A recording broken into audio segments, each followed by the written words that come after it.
आमच्याच गल्लीत आहे येळूर मध्ये आणि हाकेच्या अंतरावरतीच आमचं घर आहे. इथं साप आला, गिरणी आहे इथं पिठाची. नाव कसं? कृष्णा लक्ष्मण पाटील. कृष्णा पाटील यांचं नाव. आजूबाजूला भरपूर साप आहे, पकडले सुद्धा, पण 25 वर्षात पहिल्यांदा घराच्या म्हणजे गिरणीमध्ये आतमध्ये घुसलाय. तर इथं साप आहे, तर तुम्हाला दिसून येईल. सावकाश काढूया.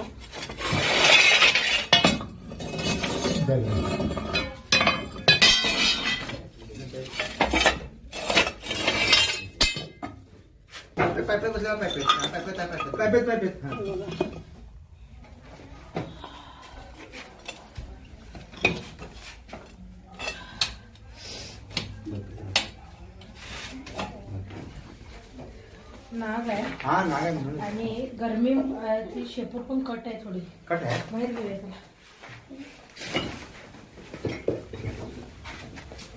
हरे राम कृष्ण.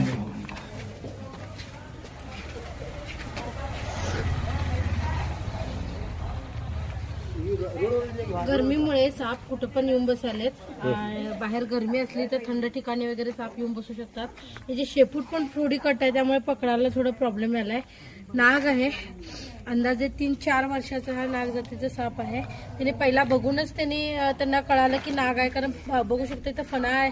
फणाचा जो आकडा असतोय तो त्यांना दिसला, म्हणजे असं ओळखायला यायला पाहिजे साप.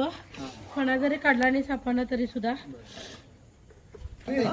तोंडाकडे लक्ष गेलं म्हणजे जवळपास सगळी जणांची शेतकरी आहेत आणि शेतीची अवजारं वगैरे आजूबाजूला राहणार.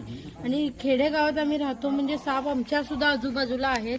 काळजी ही सर्वांनी घ्यायलाच पाहिजे. तसे येऊन चावत नाही साप, पण चुकून हात पाय वगैरे पडला तर चावण्याच्या घटना घडू शकतात. त्यामुळे काळजी ही सर्वांनी घ्यायलाच पाहिजेत. ठीक आहे, आपण याला आता बंद करूया. आवडला व्हिडिओ जरूर लाईक करा. तुम्ही कमेंट करता मॅडम तुमच्या आजूबाजूला साप येतात की नाही. बघा आता आला. आणि असे भरपूर व्हिडिओ सुद्धा आम्ही केले की आमच्या गल्लीत सुद्धा भरपूर वेळा साप पकडण्यात आले. त्यामुळे सगळ्यांनी तुमच्यासारखंच आम्हाला सुद्धा काळजी घ्यायला लागते. हा, तर अजून एवढ्या भर गल्लीत साप इतके मिळतात. बाजूलाच नाला सुद्धा जातोय, भरपूर साप आहेत. जवळपास सगळीजण शेतकरी आहेत. RCC बंगलो जरी असले तरी शेतीवाडीत राहणारी शेतकरी जवळपास लोक आहेत. त्यामुळे आणि शेतीवाडीत वसलेली आमची कॉलनी आहे, लक्षात घ्या. त्यामुळे भरपूर साप आहेत.